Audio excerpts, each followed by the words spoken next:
When Kaya and Amara Johnson walked into Roosevelt High's Kung Fu class, they knew it wouldn't be easy being the only two black students, but they never expected the blatant racism that followed. The room fell silent as Tyler and Brett's predatory smirks spread across their faces, imagining all the ways they would break the twins. But what the bullies didn't realize was that they were messing with the wrong girls. These were sisters who came from a family of fighters. The bullies believed they were destroying two helpless beginners, but they couldn't have been more wrong. The Johnson sisters refused to be victims. Before we go any further, comment where in the world you are watching from and make sure to subscribe, because tomorrow's story is one you don't want to miss. The morning air carried the scent of autumn leaves as Kaya and Amara Johnson walked through the front doors of Roosevelt High School, their matching backpacks slung over their shoulders.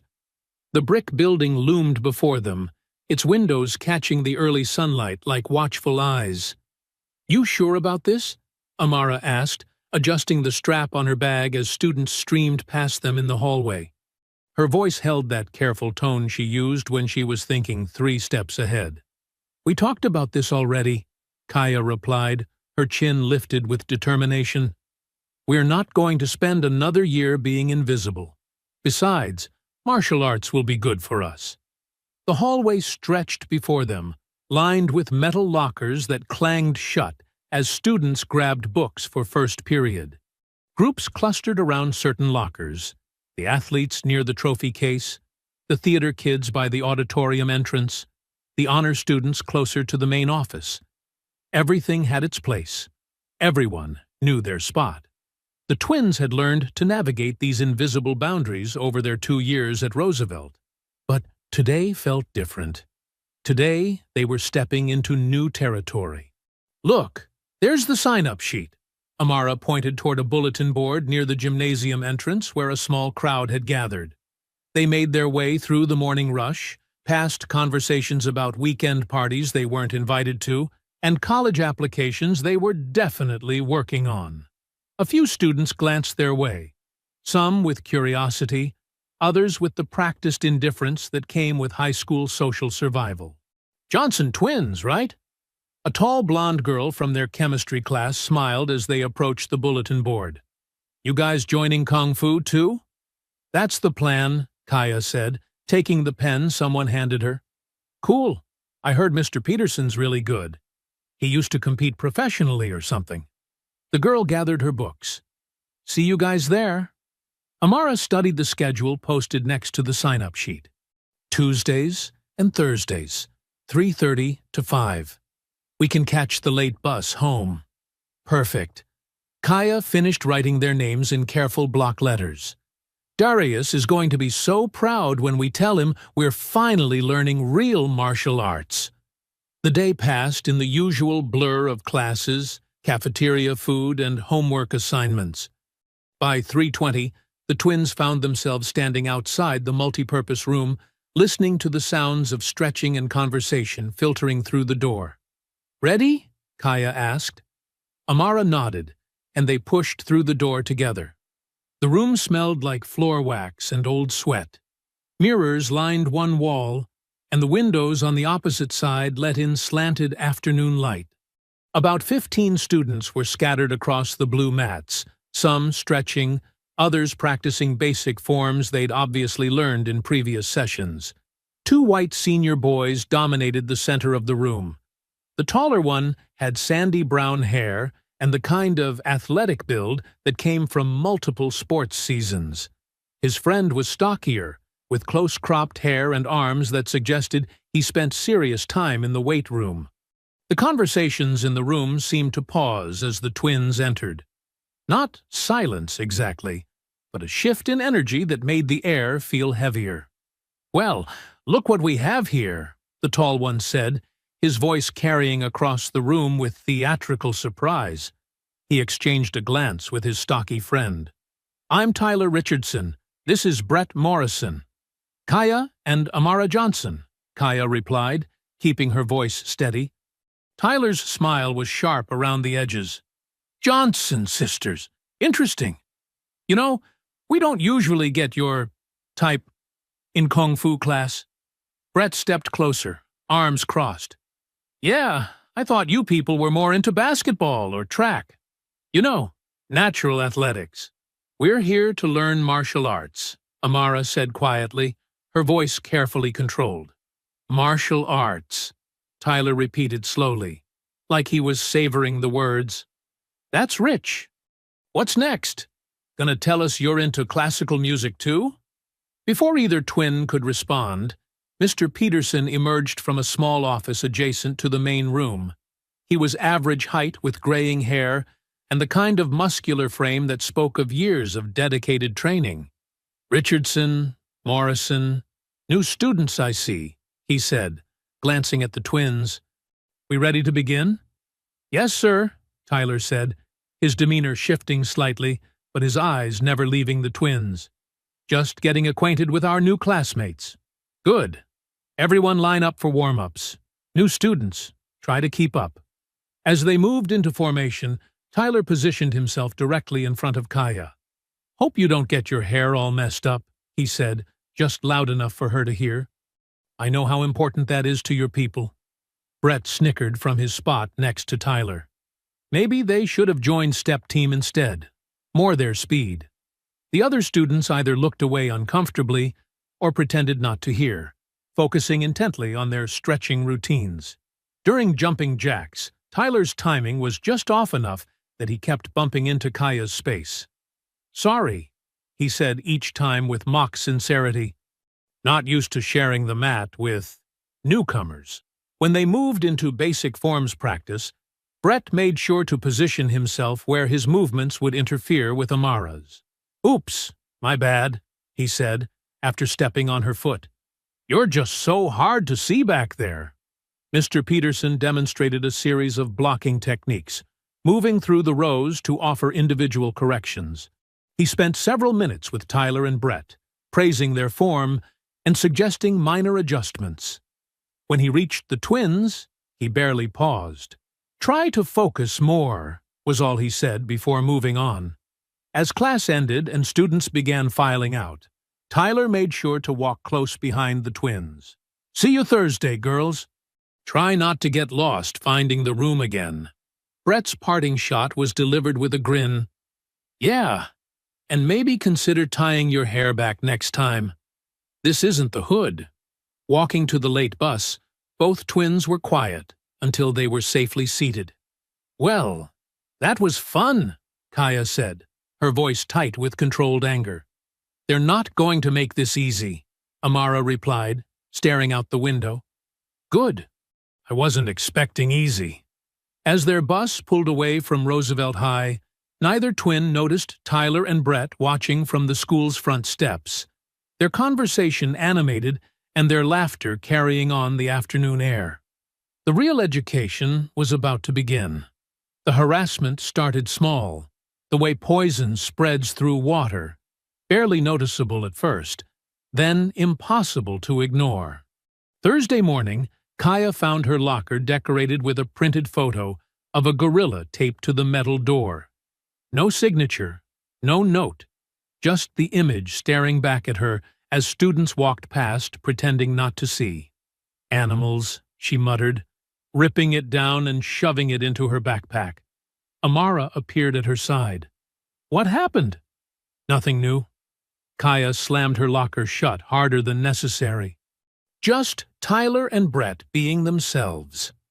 At lunch, the twins sat at their usual table near the windows, picking at cafeteria pizza while watching other students navigate their own social territories. Tyler's table was directly in their line of sight, prime real estate in the center of the cafeteria, where his voice carried easily across the room. Check it out, Tyler said loudly, holding up his phone. My dad sent me this video of some street fight downtown. Reminded me of someone. Brett's laugh was sharp and deliberate. Yeah, I bet they could give us some pointers. You know, share their natural techniques. Kaya's fork scraped against her tray. You're going to finish your lunch, Amara said quietly, placing a hand on her sister's arm. That's what you're going to do. They're not even trying to be subtle anymore. Good. Makes it easier to document. That afternoon in Kung Fu class, the subtle became explicit. During partner stretching exercises, Tyler made sure to pair with Kaya, while Brett claimed Amara. Flexibility's important in martial arts, Tyler said, pushing down on Kaya's extended leg with more force than necessary. Some people are naturally more bendable than others. Kaya gritted her teeth as he increased the pressure. I'm fine. Really? Because where I come from, we learn proper form. Not that improvised stuff you might be used to. Across the mat, Brett was having a similar conversation with Amara. You know, Kung Fu isn't like street fighting.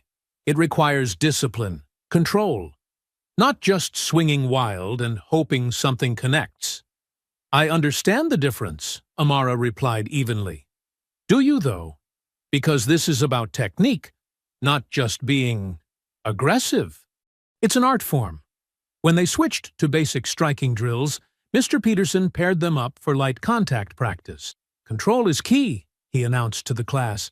This isn't about power, it's about precision. Tyler stepped forward as Kaya's partner, his smile predatory. Don't worry, I'll go easy on you. Wouldn't want to damage anything important. The first few exchanges were controlled, careful. Then Tyler's back fist came in harder than necessary, clipping Kaya's shoulder and throwing her off balance. Sorry, he said loudly enough for Mr. Peterson to hear. You moved into it. Got to work on that defensive positioning. Meanwhile, Brett was making similar mistakes with Amara, his kicks and punches consistently finding their mark, while hers were blocked or deflected with ease. You're telegraphing everything, Brett said, with mock helpfulness. Try to be less obvious with your intentions. More subtle, you know? By the end of class, both twins were sporting bruises that would show tomorrow, and Tyler and Brett had established their dominance without Mr. Peterson raising any concerns. Good work today, everyone, Mr. Peterson announced as they filed out. Remember, control and technique beat raw aggression every time. Tyler lingered as the twins gathered their water bottles. Hey, no hard feelings about today, right? It's just practice. You'll get the hang of it eventually. Yeah, Brett added with false sincerity. Rome wasn't built in a day. Neither was proper martial arts training. Walking home from the bus stop, Amara finally spoke up. We need to tell someone. Tell them what? That Tyler and Brett are better at martial arts than we are? That we're getting our butts kicked in practice? You know it's more than that. Kaya kicked at a loose stone on the sidewalk. Yeah, I know. But who's going to believe us? Mr. Peterson was right there the whole time. Mom always said to keep records, document everything. Fine. But I'm not giving them the satisfaction of running away. That evening, they sat at the kitchen table working on homework while their mother prepared dinner. The familiar sounds of home, pots clanging, the television murmuring in the living room, their mother humming softly, created a buffer against the day's harassment. How was Kung Fu? Their mother asked without turning around. Educational, Amara replied carefully. Good. Learning self-defense is important, especially for young women. Your brother always said you girls needed to know how to protect yourselves. Kaya and Amara exchanged glances. Darius had been working double shifts at his security job, and they hadn't seen much of him lately. Part of them wanted to tell him everything, but another part knew he'd probably march down to the school and make everything worse. We're learning a lot, Kaya said finally. Friday brought new challenges. In the hallway between classes, Brett appeared beside Amara as she walked to her locker. Hey, he said conversationally. Tyler was thinking you girls might be more comfortable in a different after-school activity. Something more? Suited to your background? Such as? I don't know. Step team? Gospel choir? Something where you'd fit in better. Amara stopped walking and turned to face him. We like Kung Fu just fine. Brett shrugged. Your choice. Just trying to help you avoid any more embarrassing situations. At lunch, Tyler made sure to walk past their table carrying his tray, managing to bump into Kaya's chair hard enough to make her spill water across her sandwich. "Clumsy me," he said with exaggerated concern. "So sorry. Here, let me help." He reached for napkins from their table, deliberately knocking over Amara's chocolate milk in the process. "Wow, I'm really having an off day," Tyler continued, his voice carrying to nearby tables. "Good thing you girls are so understanding about accidents." By the time he walked away, their entire lunch was ruined and half the cafeteria had witnessed their humiliation. Tuesday's Kung Fu class brought the harassment to a new level. During forms practice, Tyler positioned himself directly behind Kaya, mimicking her movements with exaggerated, mocking gestures that made Brett snicker. "Nice form," Tyler whispered, during a particularly complex sequence. "Very interpretive." When Mr. Peterson called for sparring practice, the twins found themselves paired against Tyler and Brett once again. "Light contact only," Mr. Peterson reminded the class. "Focus on technique, not power." Tyler's interpretation of light contact involved strikes that consistently found their mark with enough force to leave Kaya gasping. When she tried to return the favor, her punches were either blocked completely or deflected harmlessly. "You're not committing to your techniques," Tyler said loud enough for others to hear. "Too hesitant. Maybe you're just not naturally aggressive enough for this." Meanwhile, Brett was systematically dismantling Amara's defenses, landing clean shots to her ribs and arms while she struggled to mount any effective offense. "Relax," Brett said, with false encouragement. "Stop thinking so much. Try to be more instinctive, more natural." The coded language wasn't lost on either twin, but calling it out would only make them look like they couldn't handle constructive criticism. As class ended, both girls were visibly battered and frustrated. Tyler and Brett, meanwhile, looked fresh and satisfied. "Good effort today," Tyler said as they walked toward the door. "You're really improving. Give it a few more weeks and you might actually land a hit." Brett nodded sagely. "Yeah, just keep working on those fundamentals. Maybe watch some videos online, get back to basics." Walking to the bus stop, Kaya finally exploded. "I can't take much more of this." "We're not quitting," Amara said firmly. "That's exactly what they want." "Then what do you suggest?" "Because this isn't working." Amara was quiet for a long moment, thinking. "Maybe it's time to talk to Darius." "And tell him what?" "That we're getting picked on at school? He'll want to handle it himself." "Maybe that's not such a bad thing." Kaya considered this as their bus pulled up. "You really think he can help?" "I think we need someone in our corner who actually knows how to fight." As they climbed aboard, neither twin noticed Tyler and Brett watching from across the parking lot, their conversation animated, and their expressions suggesting they were planning something new. The education was about to become much more intensive. The breaking point came on a Thursday that started like any other, but ended with blood on concrete and a trip to the emergency room. Kaya noticed them first as she and Amara walked toward the bus stop after Kung Fu practice. Tyler and Brett were leaning against the chain-link fence that separated the school parking lot from the residential street beyond, their casual postures suggesting they'd been waiting. "We need to go back inside," Amara whispered, slowing her pace. "Too late," Kaya replied. "They've already seen us." Tyler pushed off from the fence with deliberate slowness, Brett falling into step beside him. They moved with the predatory confidence of hunters who'd cornered their prey in familiar territory. "Johnson sisters," Tyler called out, his voice carrying false friendliness. "Perfect timing. We wanted to have a little chat." The twins stopped walking, hands instinctively moving closer to their backpack straps. Around them, the after-school exodus continued. Students heading to cars, buses pulling away, teachers locking up classrooms. normal life proceeding while theirs took a dangerous turn. "We don't have anything to talk about," Amara said, her voice steady despite the fear crawling up her spine. "Sure we do," Brett said, circling slightly to their left while Tyler moved right. "See? We've been thinking about your situation in Kung Fu class." "Our situation?" Kaya's voice held an edge of challenge that made Amara tense. Tyler's smile was all teeth. "Yeah, your integration problem. You girls just don't seem to be fitting in very well. Maybe it's time to consider other options," Brett added helpfully. "Activities more suited to your natural talents." They were hemmed in now, Tyler and Brett forming a loose semicircle that blocked their path to the bus stop. Other students walked past, some glancing over with mild curiosity before looking away. Nobody stopped. "We're not quitting," Kaya said flatly. "No?" Tyler's eyebrows rose in mock surprise. "That's too bad, because continuing might be uncomfortable for everyone involved." Brett nodded sagely.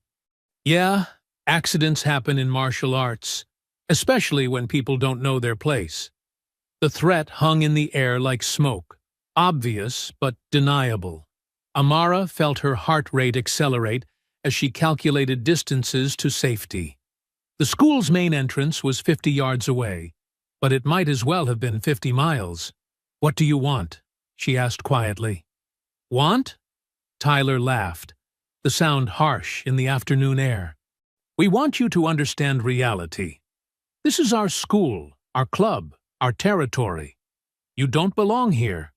You need to find somewhere else to play Kung Fu," Brett added. "Somewhere more appropriate." Kaya's hands clenched into fists. "Make us!" The words hung between them for a heartbeat, before Tyler's expression shifted from mock friendliness to something uglier.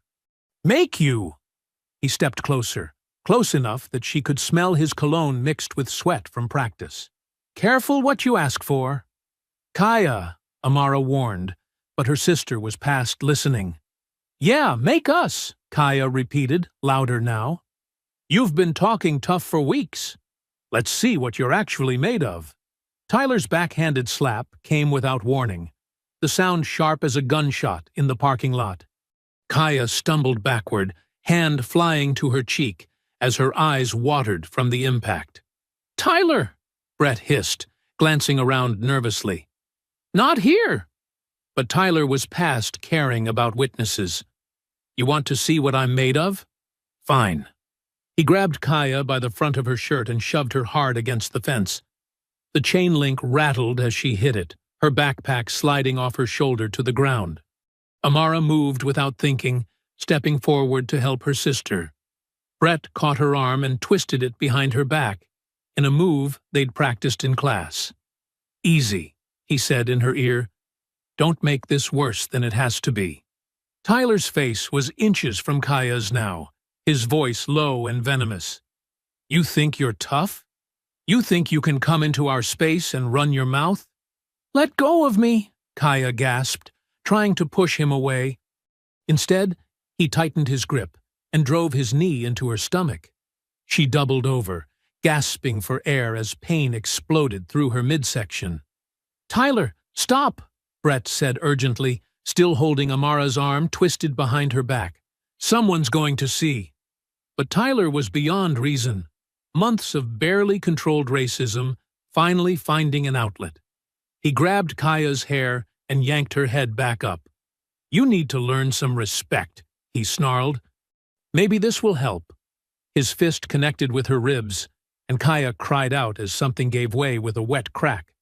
The sound galvanized Amara into action. She stomped down hard on Brett's instep and drove her elbow back into his solar plexus.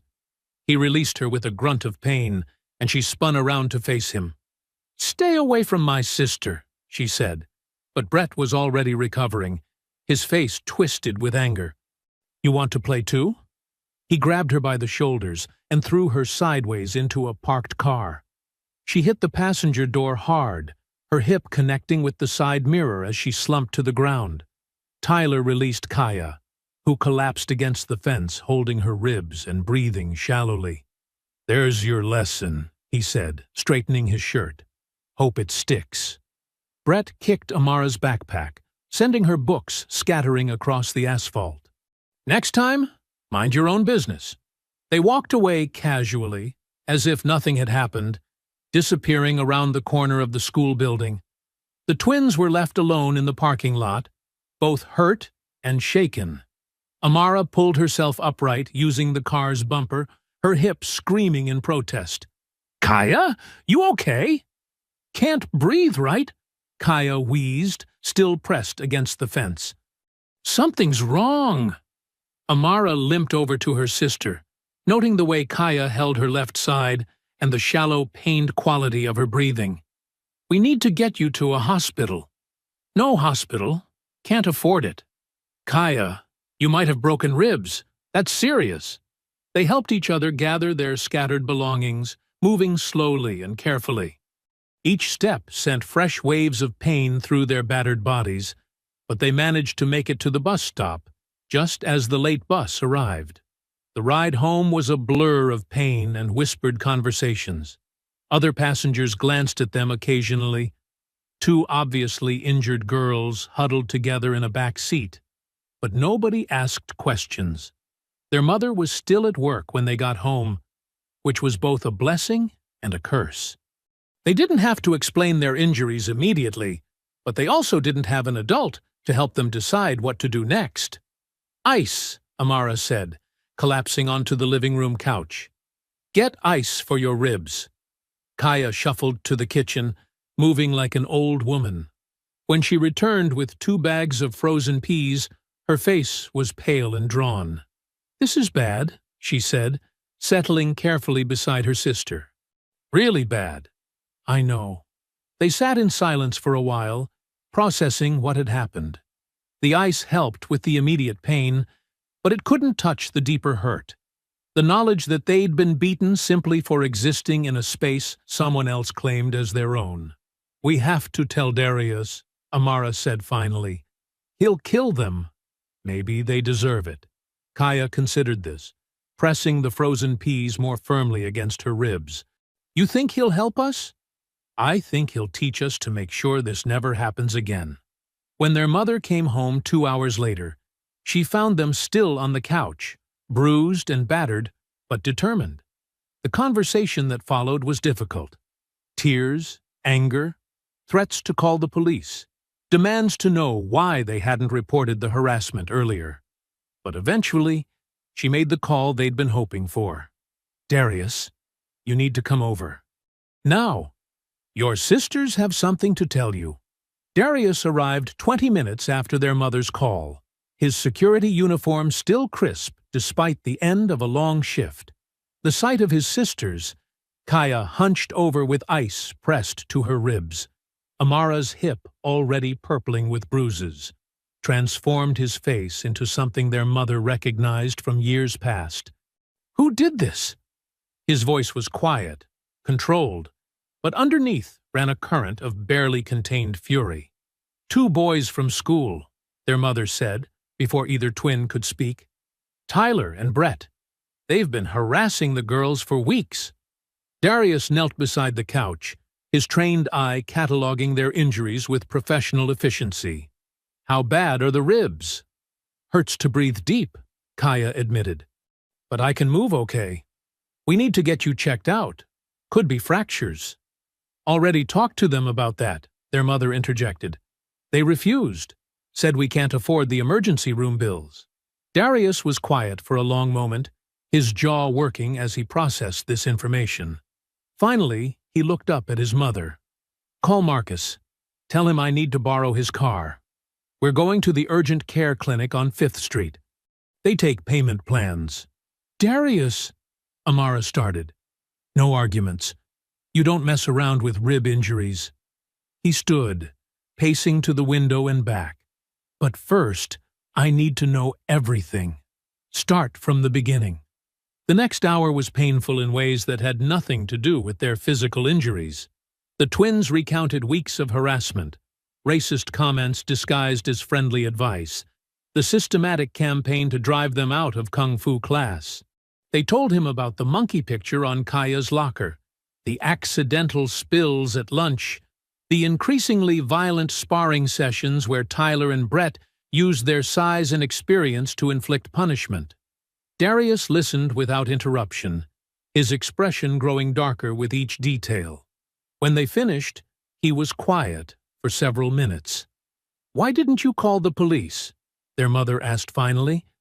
"Because they won't do anything," Kaya said bitterly. "You think Officer Martinez is going to arrest the quarterback's son for saying mean things to the black girls? Even if we could prove what they said, which we can't." Amara nodded in agreement. "Plus, Tyler's dad owns 3 car dealerships in town. Brett's mom is on the school board. They'll lawyer up and claim it was just teenage drama. Maybe suggest we're making it all about race to get attention." "The system's not built for us, Mama," Kaya added quietly. "It's built to protect people like them. We report this, they'll spin it, so we're the troublemakers who can't handle a little competition." Their mother's face reflected the painful truth of this assessment. She'd lived long enough to know how these situations typically played out. Darius finally spoke, his voice carrying the weight of hard experience. "They're right. I've seen it before. Rich white kids get the benefit of the doubt, especially when it's their word against ours. Even with witnesses, people find ways to explain it away." "So, what do we do?" their mother asked. "We handle it ourselves." Darius turned to face his sisters. "But first, we make sure you're not seriously hurt. Then we start your real education." At the urgent care clinic, X-rays confirmed what Darius had suspected. 2 cracked ribs for Kaya, severe bruising but no fractures for Amara.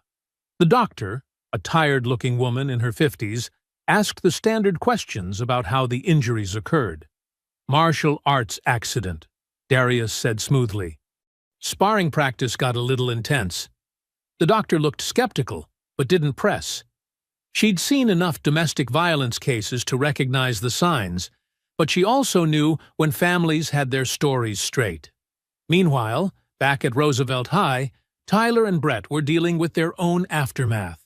Tyler paced his bedroom, adrenaline still coursing through his system from the afternoon's violence. "You think anyone saw?"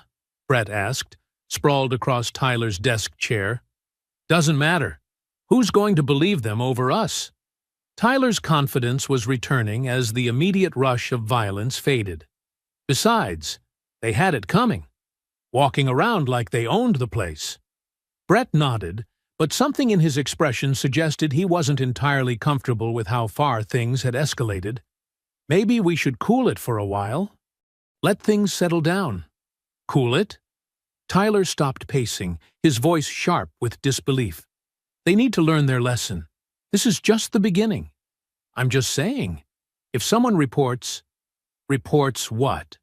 That they got hurt during martial arts practice? That's what happened, right? Accidents happen in contact sports." Brett considered this, his earlier doubts fading as Tyler's logic took hold. "Yeah, you're right. Accidents happen."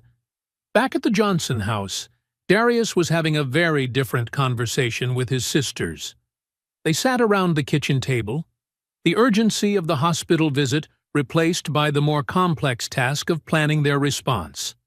"First thing you need to understand," Darius said, his security uniform replaced by jeans and an old army t-shirt, "is that this isn't about revenge. This is about respect. They need to learn that there are consequences for their actions." "What kind of consequences?" Kaya asked, her ribs wrapped in medical tape that pulled tight with each breath. "The kind that makes them think twice before targeting someone else." Darius leaned forward, his expression serious. "But we do this smart. No witnesses, no evidence, no trail back to us." Amara shifted uncomfortably. "You're talking about fighting them. I'm talking about teaching you to defend yourselves. What happened today can't happen again, because next time you might not be so lucky." Their mother, who had been quiet since returning from the clinic, finally spoke up. "What are you planning, Darius?" "Training. Real training, not that performance art they're teaching at school." He looked at each of his family members in turn. "These boys think they can intimidate us because they assume we don't know how to fight back. Time to show them how wrong they are. This could make things worse," their mother warned. "Could it?" Darius's voice carried the weight of someone who'd spent years dealing with bullies in different forms. "Or could it finally make them understand that we're not victims they can push around whenever they feel like it?" Kaya winced as she leaned forward, but her voice was steady. "What do we need to do?" "Tomorrow, after school, meet me in the backyard. Wear clothes you can move in, and prepare to learn things they don't teach in that fancy kung fu class." Amara looked uncertain. "Darius, we're not trying to become fighters. We just want them to leave us alone." "Sometimes those are the same thing," he replied quietly. "Sometimes the only way to get respect is to be willing to demand it." Outside, the afternoon was settling into evening, the autumn air carrying the promise of colder days ahead. Neither the twins nor Darius could have predicted how completely their lives were about to change, or how the lessons learned in their backyard would eventually transform not just their own situation, but the entire culture of Roosevelt High School. The real education was about to begin. The next afternoon, Darius was waiting in their backyard when the twins arrived home from school, having changed out of his security uniform into workout clothes. He'd cleared a space on the grass and set up a small table with water bottles and first aid supplies. "How do you feel?" he asked, noting the careful way Kaya moved. "Sore, but functional," she replied, setting down her backpack. "Good. Pain is a teacher, but it shouldn't be a cripple." He gestured for them to sit on the back steps. "Before we start, I need you to understand something. What I'm going to teach you isn't sport martial arts. It's not about forms or tradition or impressing judges." Amara settled beside her sister, wincing slightly. "What is it about?" "Survival. Ending fights quickly and definitively." Darius's expression was serious. "This is about making sure that when someone puts their hands on you, they regret it immediately and completely." For the next hour, he walked them through basics that Mr. Peterson had never mentioned. How to use their thumbs to attack pressure points behind the ears. Where to strike to collapse someone's breathing. How to use their smaller size and lower center of gravity as advantages rather than weaknesses. "Forget everything you learned about fair fighting," Darius said, demonstrating a knee strike that would incapacitate an opponent. "There's no such thing as fair when someone's trying to hurt you." Kaya absorbed the lessons eagerly, her anger from the previous day channeling into focused aggression. Each technique felt like a piece of armor being added to her arsenal.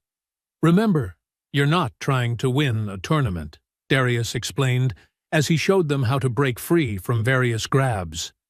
"You're trying to create enough damage that your opponent can't continue." Amara approached the training more analytically, asking questions about timing and positioning. "What if they're expecting us to fight back now? Then you use that against them. Expectation can be a weakness if you know how to exploit it." 3 weeks into their backyard training, the changes were becoming apparent. The twins moved differently through the school hallways, shoulders straighter, eyes more direct, an air of quiet confidence replacing their previous wariness. Tyler noticed it first during lunch on a Tuesday. The way Kaya looked at him when he walked past their table wasn't the same mixture of anger and fear he'd grown accustomed to. Instead, her gaze was steady, evaluating, like she was measuring him for something. "You see that?" he asked Brett as they took their seats across the cafeteria. "See what?" "The way she looked at me, like she wasn't scared anymore."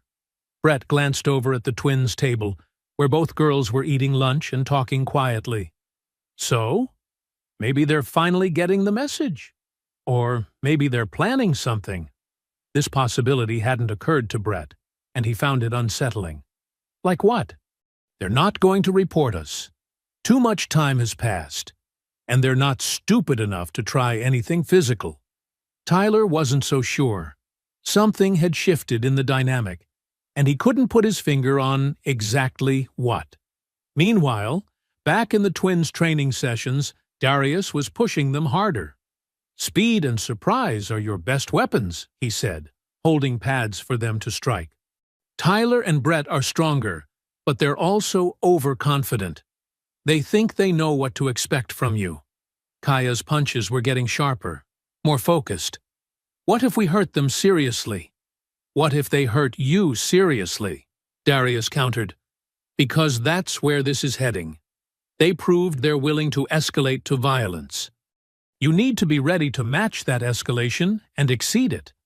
Amara landed a solid combination on the pads, her technique improving daily. How do we know when we're ready? When you stop asking that question. The answer came sooner than expected. Thursday's Kung Fu class brought a new level of hostility from Tyler and Brett. They'd apparently decided that their previous lesson hadn't been effective enough. "Johnson sisters," Tyler said with false friendliness as the twins entered the multipurpose room. "How are those injuries healing up?" "Fine, thanks," Kaya replied evenly. "Good to hear. Wouldn't want any lingering effects from your accident." Mr. Peterson called the class to order, and they moved through warm-ups with the usual undercurrent of tension. But during partner drills, Tyler's aggression was more pronounced than usual. "You seem different," he said, as they practiced blocking techniques. "More confident. That's dangerous." "Dangerous? How?" Kaya asked, deflecting his strike and countering with one of her own. "Confidence without skill is just arrogance, and arrogance gets people hurt." His next attack came faster and harder than the drill called for, but this time Kaya was ready. Instead of trying to simply block, she redirected his force while stepping inside his guard, exactly as Darius had taught her. Tyler stumbled slightly, off balance and surprised. Lucky counter. Maybe. For the first time in weeks, Kaya felt like she was holding her own. The techniques Darius had drilled into her were becoming instinctive, and she could see opportunities in Tyler's attacks that she'd never noticed before. Across the room, Amara was having a similar experience with Brett. His attempts to overwhelm her with aggressive combinations were meeting more sophisticated defenses, and she was beginning to land clean counters of her own. By the end of class, both Tyler and Brett were visibly frustrated. The easy dominance they'd established was eroding, and they didn't understand why. "Same time Thursday," Tyler said as they filed out, but his usual smugness was replaced by something harder. "We'll see how much you've really learned." Walking to the bus stop, the twins felt a shift in the air around them. Other students who had previously avoided eye contact now nodded respectfully. The invisible bubble of fear that had surrounded them for weeks was beginning to dissipate. "They're scared," Kaya observed. "Good," Amara replied. "They should be." That evening, Darius pushed them through their most intensive training session yet. "You're ready for the next phase," he announced, after watching them spar against each other with controlled aggression. "Which is what?" Amara asked, toweling sweat from her face. "Taking back your space. They made this personal when they put their hands on you. Time to remind them what that costs." The twins exchanged glances, understanding passing between them without words. They'd spent weeks learning to defend themselves, but defense was only half the equation. "What do you want us to do?" Kaya asked. Darius smiled, and for the first time in weeks, it reached his eyes. "I want you to show them exactly who they've been messing with." The announcement came during Tuesday's Kung Fu class, posted on the bulletin board near the entrance where everyone would see it. Principal Hayes had authorized the first annual Roosevelt High Interschool Martial Arts Showcase, scheduled for the following month in the gymnasium. "This is our chance to show what we've learned," Mr. Peterson announced to the assembled class. "Representatives from 3 other schools will be participating, along with our own students. It's a great opportunity to demonstrate our program's excellence." Tyler's eyes lit up with anticipation. "Will there be rankings, awards?" "Individual recognition, yes. But more importantly, it's a chance to represent Roosevelt with honor and skill." The twins exchanged glances across the room. This was the opportunity they'd been waiting for. A public forum where they could prove themselves on equal terms. After class, they lingered near the bulletin board, reading the details. The showcase would include forms demonstrations and controlled sparring matches, with participation limited to students who had been training for at least 6 months. "You thinking what I'm thinking?" Kaya asked quietly. "That we're going to sign up?" "Absolutely." But when they returned Thursday afternoon, their names had been conspicuously omitted from the participation list that Mr. Peterson had posted. Tyler and Brett's names were prominently featured, along with several other senior students. "Excuse me, Mr. Peterson." Amara approached the instructor after class. "I think there was a mistake with the showcase list. Our names aren't on there." Mr. Peterson barely looked up from his clipboard. "That's not a mistake. The showcase is for experienced students only. You girls haven't been training long enough to represent the program publicly." "We've been here for 2 months," Kaya protested. "The announcement said 6 months minimum, but it also said exceptions could be made for demonstrated skill." "Which you haven't demonstrated," Tyler interjected, appearing beside them with Brett in tow. "This is about representing the school. You need students who won't embarrass the program." "We can hold our own," Amara said steadily. Brett snorted. "Against who? Each other? This is about real competition, not practice drills." "Then let's find out," Kaya said, her voice carrying an edge that made everyone in the room look up. "Right now, full contact sparring. If we lose, we accept being excluded. If we win, our names go on the list." The room went completely silent. Even Mr. Peterson seemed caught off guard by the directness of the challenge. Tyler's smile was sharp and predatory. "You want to spar? Full contact?" "That's what I said." "Fine." Tyler began removing his outer shirt, revealing the muscled torso that had intimidated opponents for 4 years. "But when you get hurt, don't come crying about it." "Same goes for you," Kaya replied, pulling her hair back into a tight ponytail. The other students formed a loose circle around the mat, sensing they were about to witness something significant. Mr. Peterson looked uncomfortable, but didn't intervene. He was curious to see how this would play out. "Standard rules," he announced reluctantly. 3-minute rounds, full contact, but controlled. First to submit or be unable to continue loses. Tyler stepped onto the mat with the confidence of someone who'd never lost a school sparring match.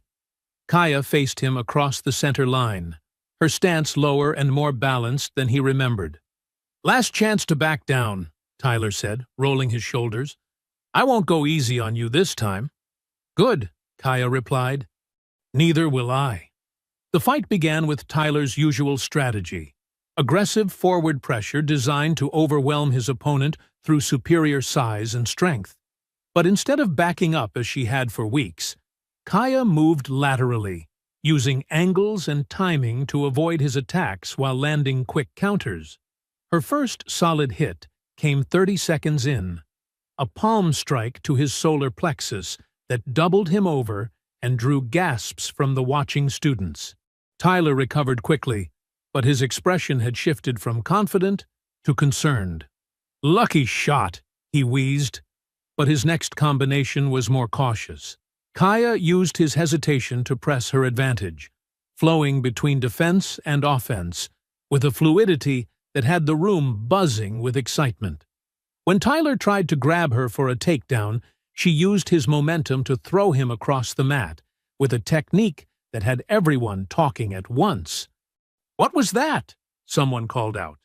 "Where did she learn that?" another voice added.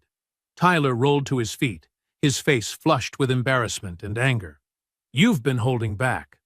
"No," Kaya said, settling back into her stance. "I've been learning." The second round was even more decisive.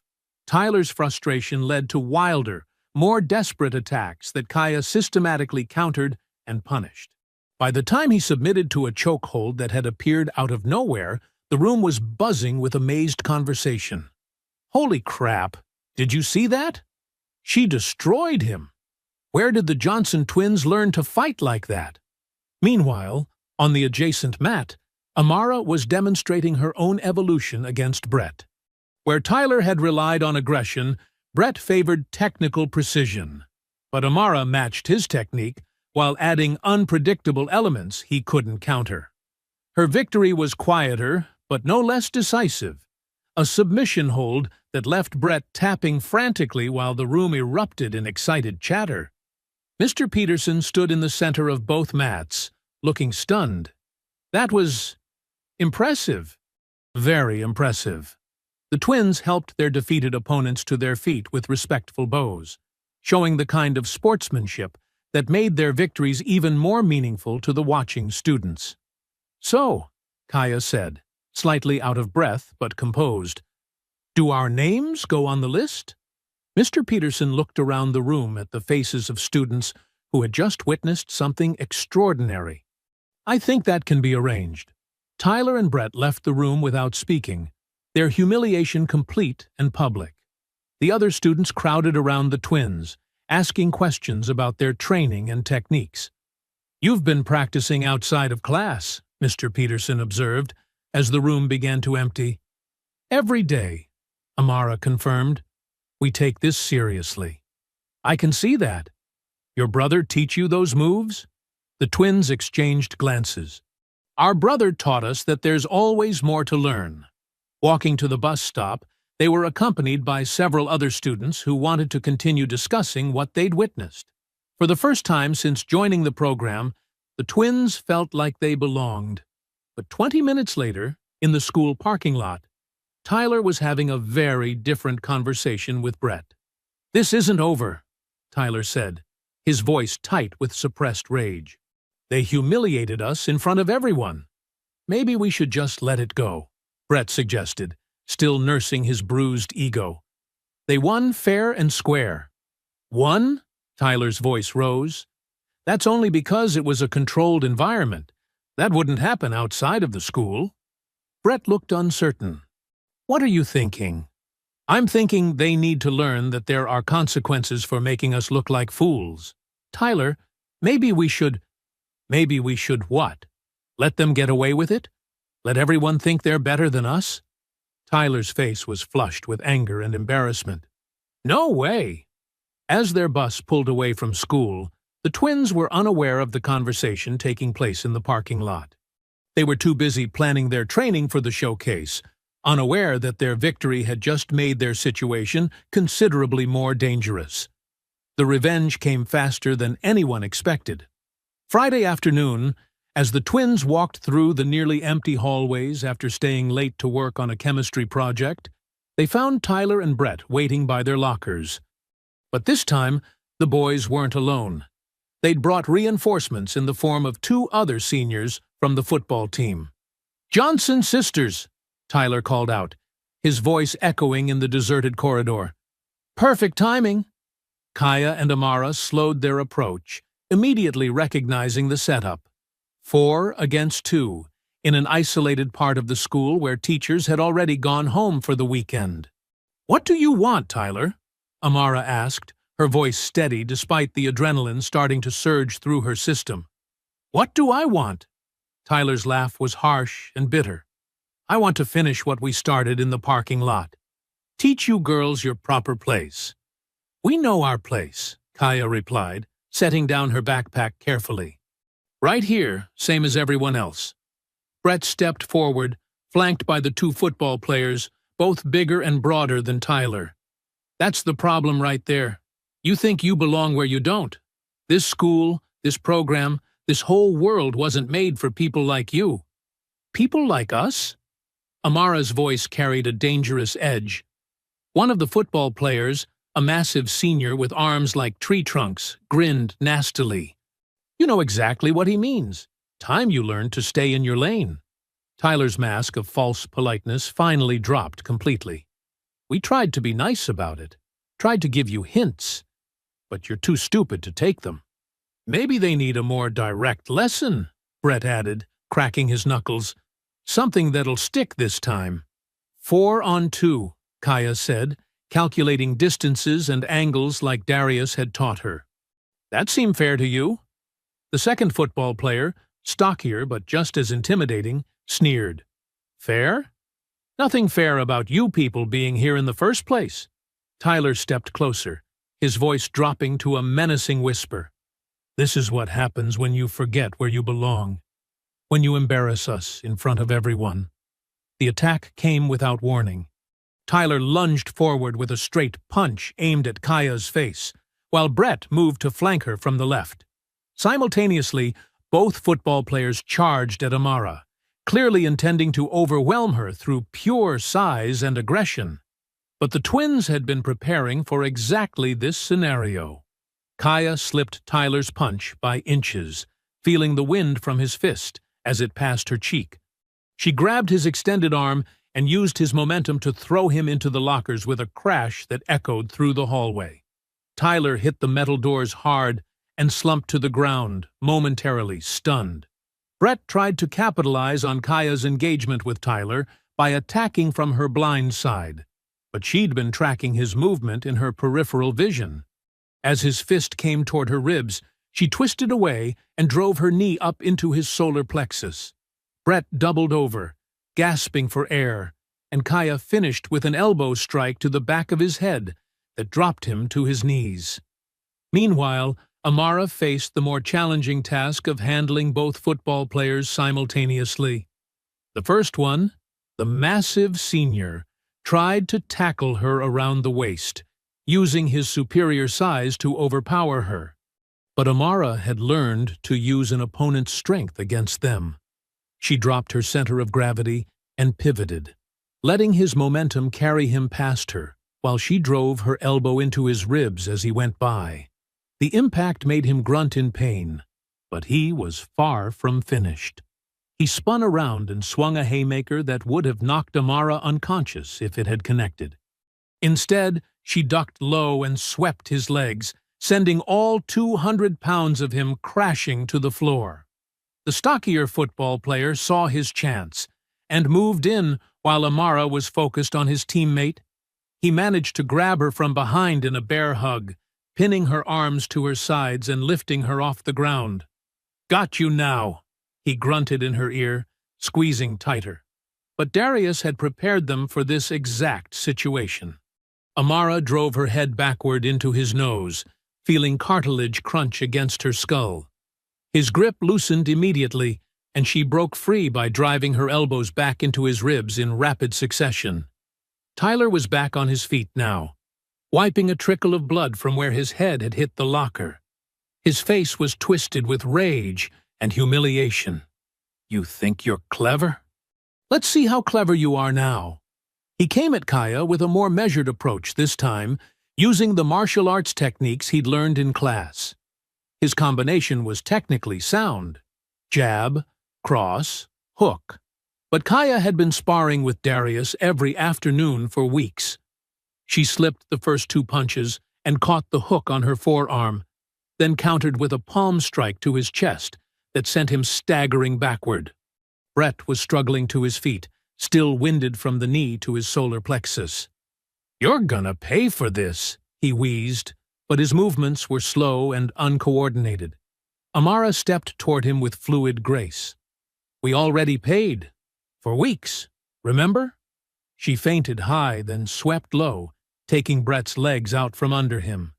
He hit the floor hard, his head bouncing off the linoleum with a dull thud. The massive football player was back up, moving more cautiously now, but still dangerous. He charged at both twins simultaneously, trying to use his bulk to overwhelm them through sheer force. But they moved in perfect coordination, splitting apart at the last second, so he passed between them. As he stumbled forward off balance, Kaya caught him with a knee to the thigh that buckled his leg, while Amara drove her fist into his kidney. He went down hard, crying out in pain as he curled up on the floor. Tyler made one last desperate attempt, pulling out every technique Mr. Peterson had ever taught him. He launched into an impressive combination: kicks, punches, and grappling attempts that showed real skill and training. For a moment, it looked like he might actually land something significant on Kaya. But weeks of training with someone who'd learned to fight on the streets had given her tools that no traditional martial arts class could provide. She absorbed his attack, deflecting what she couldn't avoid, then caught him in a submission hold that had him tapping frantically within seconds. "Enough," she said, releasing him. "It's over." The stockier football player tried to get back up, but Amara was already moving. She caught him with a precise strike to a pressure point that dropped him back to the floor, groaning and holding his shoulder. Within 5 minutes, it was over. Tyler knelt on the floor, struggling to catch his breath and cradling his arm. Brett lay flat on his back, staring at the ceiling with unfocused eyes. Both football players were down, one holding his ribs and whimpering, the other curled up and not moving. The twins stood in the center of the hallway, breathing hard but victorious. Their clothes were slightly disheveled, and they had minor scrapes from the encounter, but they were standing while their attackers were scattered across the floor in various states of defeat. "Anyone else want to have a conversation about our place?" Kaya asked, looking around at the fallen boys. Tyler tried to push himself up, but collapsed back to his knees. This isn't possible. "It just happened," Amara said firmly. "Next time you want to put your hands on someone, remember this moment." That's when they heard the footsteps, multiple pairs of adult shoes clicking rapidly down the hallway. The twins turned to see Principal Hayes, 2 teachers, and the school security guard hurrying toward them. "What is going on here?" Principal Hayes demanded, taking in the scene. 4 boys on the ground in various states of distress, 2 girls standing over them looking winded but unharmed. "We were attacked," Amara said simply. "We defended ourselves." "Attacked?" One of the teachers, Ms. Rodriguez from the math department, looked skeptical as she surveyed the aftermath. 4 boys attacked 2 girls? "That's exactly what happened," Kaya replied, her voice steady. Tyler struggled to speak from his position on the floor. They started it. Came at us with something." "What something?" The security guard looked around the hallway. "I don't see any weapons." Brett pointed weakly at the twins. "They had to have. No way they could." "Everyone to my office, now," Principal Hayes commanded. "Security, help those boys to the nurse's office first. I want everyone checked out before we have any conversations." As the security guard and teachers helped the 4 boys to their feet, Tyler caught Amara's eye. His expression was a mixture of humiliation, rage, and something that looked almost like fear. "This isn't over," he whispered as he was helped past them. "Yes," Amara replied quietly. "It is." The principal's office had never felt smaller. Principal Hayes sat behind his desk, fingers steepled as he studied the incident reports spread before him. The twins sat across from him, flanked by their mother, who had arrived 20 minutes earlier with fire in her eyes and questions that demanded answers. "Let me make sure I understand this correctly," Principal Hayes said, his voice carefully measured. 4 male students, all of them athletes, all of them with clean disciplinary records, were found injured in the hallway. "And you 2 are claiming self-defense." "We're not claiming anything," their mother interjected before either twin could speak. "We're stating facts. 4 boys attacked my daughters. My daughters defended themselves. The evidence speaks for itself." "The evidence," Principal Hayes repeated, glancing at the security footage screenshots on his desk. "Yes, let's talk about that." He turned his computer monitor toward them, showing a frozen image from the hallway camera. The timestamp showed the exact moment the fight began. Tyler's fist inches from Kaya's face, Brett flanking from the left, both football players converging on Amara. This shows 4 boys attacking 2 girls, their mother said, leaning forward. What more evidence do you need? The problem, Mrs. Johnson, is what happened after this frame. Your daughters didn't just defend themselves, they systematically defeated 4 boys who are significantly larger and stronger. That raises questions. Kaya felt her jaw tighten. Questions about what? About whether this was really self-defense, or if you girls were looking for a fight. The accusation hung in the air like smoke. Amara exchanged glances with her sister, recognizing the trap being laid for them. Let me understand your logic, their mother said, her voice dangerously quiet. Because my daughters were able to successfully defend themselves, they must be the aggressors. I'm simply trying to understand how 2 junior girls managed to incapacitate 4 senior boys without sustaining any significant injuries themselves. Maybe you should be asking why 4 senior boys thought they could attack 2 junior girls without consequences, Kaya said, unable to contain herself any longer.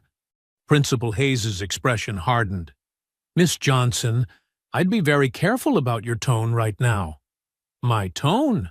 Kaya's voice rose. My tone is the problem?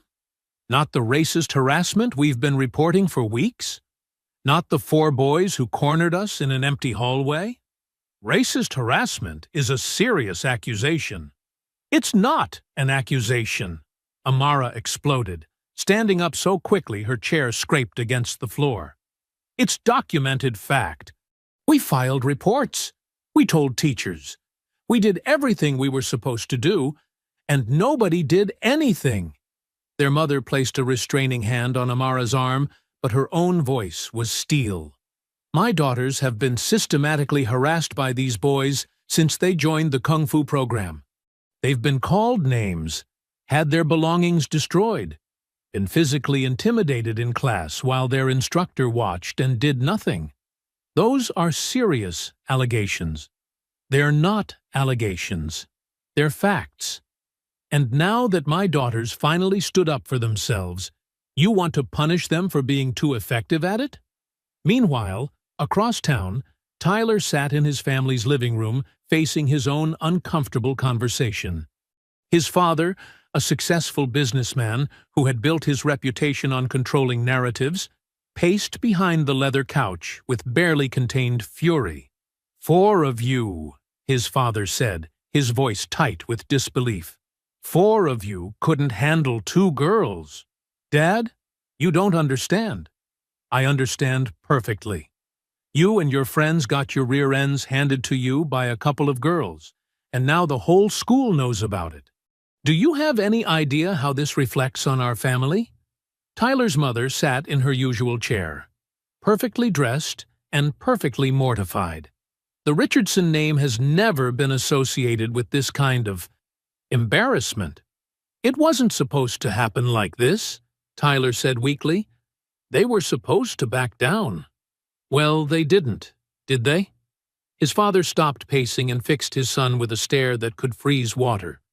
Instead, you gave them exactly what they needed to destroy your reputation and ours along with it.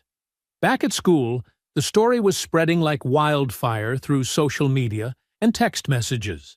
Students who had witnessed the aftermath were sharing details, and the narrative was not favorable to Tyler and his crew. Did you see the video? One girl whispered to her friend as they walked past the Johnson twins' lockers. What video?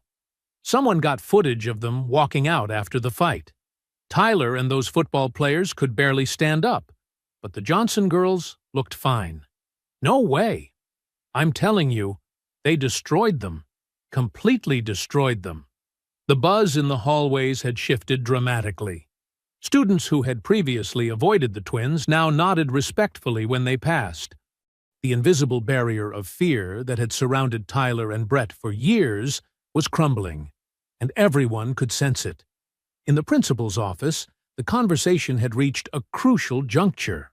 What I'm prepared to do, Principal Hayes said, is suspend all 6 students for 1 week while we conduct a full investigation. Absolutely not, their mother said immediately. My daughters were attacked. They defended themselves. They will not be punished for refusing to be victims. Mrs. Johnson, I understand your position, but— No, you don't understand my position at all. She stood up, her presence suddenly filling the room. My position is that this school has failed to protect my daughters from racist harassment for months.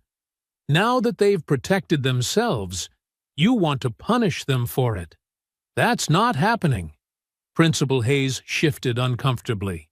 If you're not satisfied with the school's handling of this situation, you're certainly free to pursue other options. Other options like the media, like the district office, like the NAACP? Her voice carried the weight of someone prepared to go to war. Trust me, I'm already considering all of those options. The threat was not subtle, and Principal Hayes clearly understood its implications. A story about black girls being punished for defending themselves against racist attackers would not reflect well on the school or his leadership. Perhaps, he said carefully, we could handle this as an internal matter. Counseling sessions, conflict resolution, that sort of thing. For my daughters, they don't need counseling. They need the boys who attacked them to face consequences. And what consequences would you consider appropriate? Their mother smiled, but there was no warmth in it. That's not my job to decide. That's yours. But I'll tell you what's not appropriate. Punishing the victims while their attackers get to play "the boys will be boys" card. 20 minutes later, they walked out of the school together, the twins flanking their mother like bodyguards. The hallways buzzed with whispered conversations that stopped abruptly when they passed. "What happens now?" Amara asked as they reached the parking lot. "Now we wait," their mother replied, "and we make sure everyone knows exactly what happened here today." "Mom," Kaya said quietly, "thank you. Don't thank me yet. This is far from over." The real battle was just beginning. The video changed everything. It surfaced on Monday morning, uploaded anonymously to every major social media platform with a caption that read, "Racist bullies get what they deserve. Roosevelt High School." The footage, captured by a student's phone through a classroom window, showed the entire hallway fight in crystal-clear detail. Within hours, it had been shared thousands of times. The video told the story better than any witness statement could. 4 boys cornering 2 girls. Tyler's racist taunts clearly audible. The coordinated attack. And then the systematic dismantling of the aggressors by 2 sisters who refused to be victims. By noon, local news trucks were parked outside Roosevelt High School. This is Channel 7 News with breaking coverage of a disturbing incident at Roosevelt High School, where video has emerged showing 4 male students launching what appears to be a racially motivated attack on 2 female students. Principal Hayes stood at his office window, watching reporters set up cameras on the front lawn while his phone rang incessantly. Every call was the same: school board members demanding explanations, parents asking if their children were safe, media outlets requesting interviews. The knock on his door came at 12:47 p.m. "Come in." Superintendent Williams entered without ceremony, followed by 2 school board members and the district's legal counsel. Their expressions were grim. "We have a problem," Superintendent Williams said, placing a tablet on the desk. The video was queued up, ready to play for the 100th time that day. "I'm aware of the situation. Are you? Because I've got the NAACP calling my office, I've got parents threatening to pull their kids out of school, and I've got a viral video showing systematic racism being ignored by this administration." Principal Hayes felt the walls closing in. "The investigation is ongoing." "The investigation is over," one of the school board members interrupted. "The video is all the investigation we need." Meanwhile, across town, Tyler Richardson sat in his bedroom staring at his phone as notifications poured in. The video had been shared in group chats, posted on Instagram stories, and was trending on Twitter with hashtags like "Jock Racist Bullies" and "Utah Justice for the Johnson Twins." His social media accounts were flooded with comments ranging from mockery to outright hostility. Screenshots of his face during the fight, twisted with racist hatred just before he got dropped by a girl half his size, had become memes.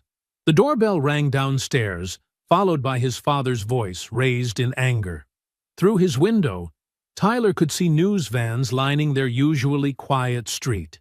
His phone buzzed with a text from Brett.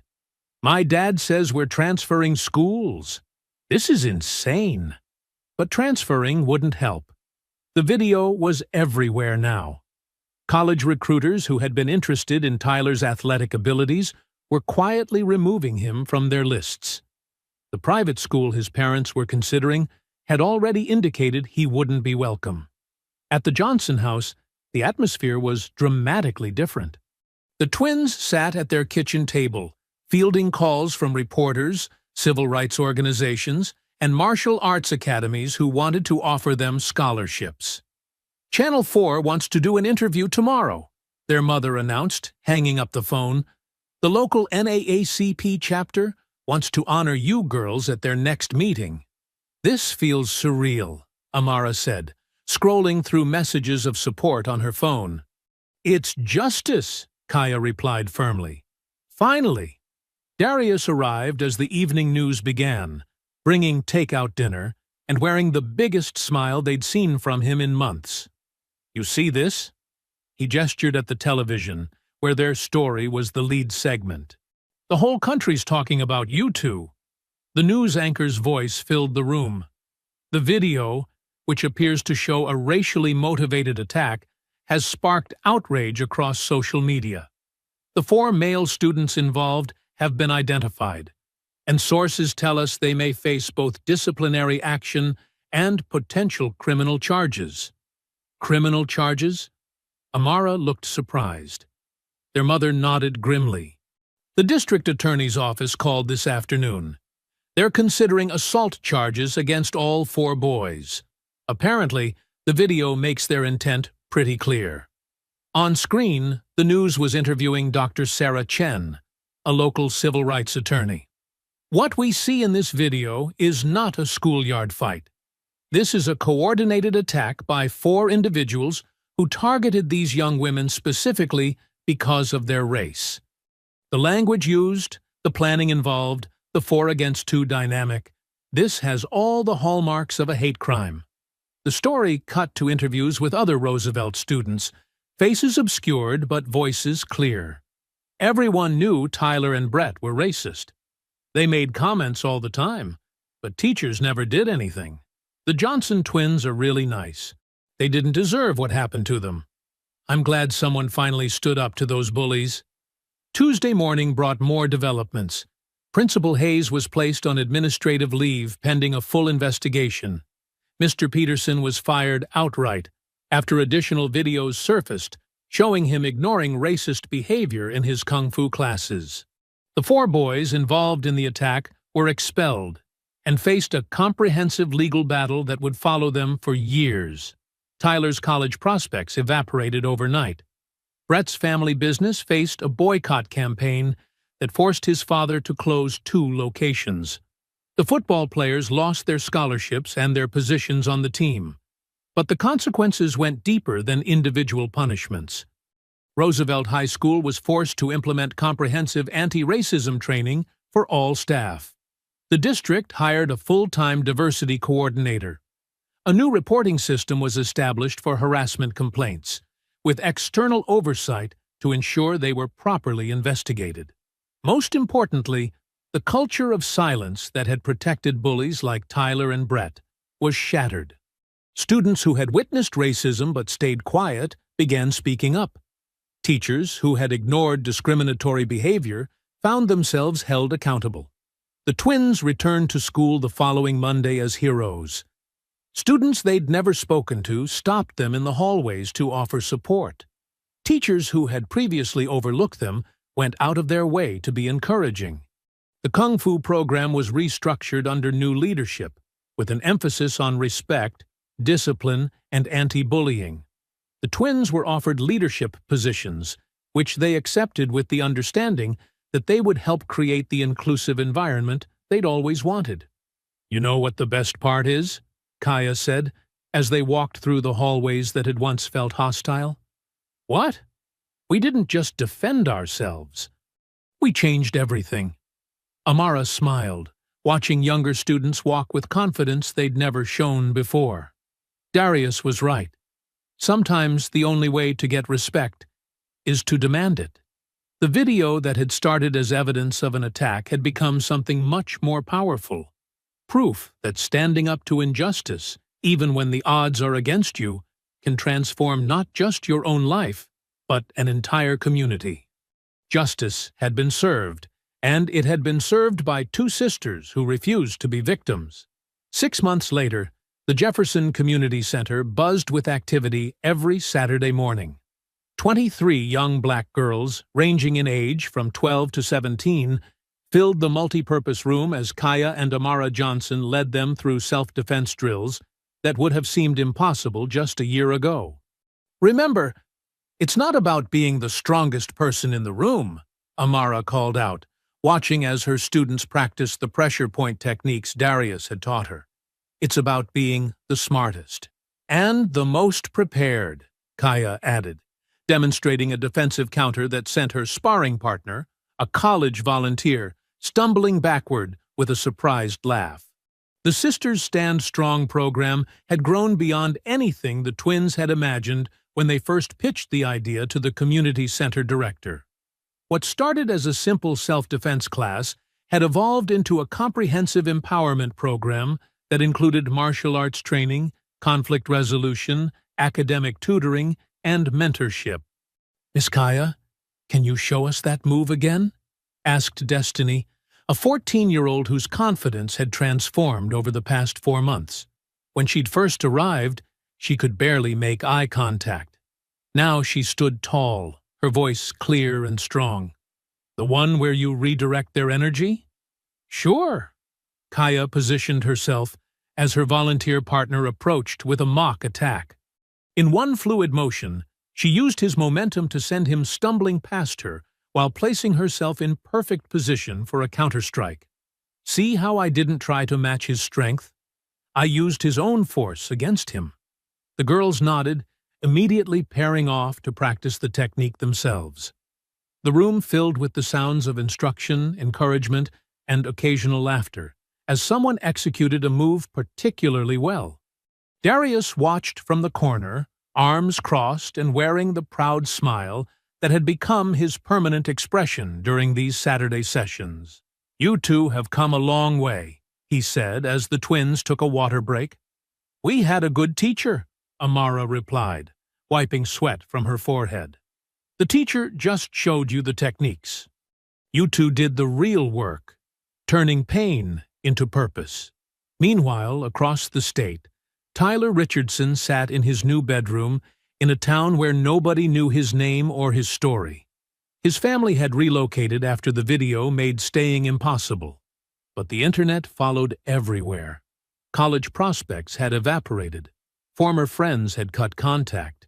Even job applications at local restaurants were rejected once employers Googled his name. His phone buzzed with a notification. Another comment on the video that continued to resurface every few months, keeping his humiliation fresh. Someone had tagged him. "Hey Tyler, how's it feel to get beaten up by girls?" He threw the phone across the room, watching it hit the wall and clatter to the floor. 6 months later, and the anger hadn't faded. If anything, it had grown stronger, fed by isolation and the constant reminder that his actions had consequences he couldn't escape. "Tyler, dinner," his mother called from downstairs, her voice carrying none of the warmth it once had. The move had been hard on the whole family. His father's business had suffered from the negative publicity. His mother could barely show her face at the country club. At dinner, the conversation was stilted and uncomfortable, as it had been for months. "The guidance counselor at your new school called," his father said, without looking up from his plate. She wants to discuss your college applications. What's the point? Tyler muttered. No decent school will take me. Maybe if you'd shown some remorse. Remorse for what? Standing up for myself? His parents exchanged the look they'd been sharing more and more frequently. A mixture of disappointment and recognition that their son had fundamentally failed to learn from his experience. Those girls destroyed our family, Tyler continued, his voice rising. And everyone acts like they're heroes.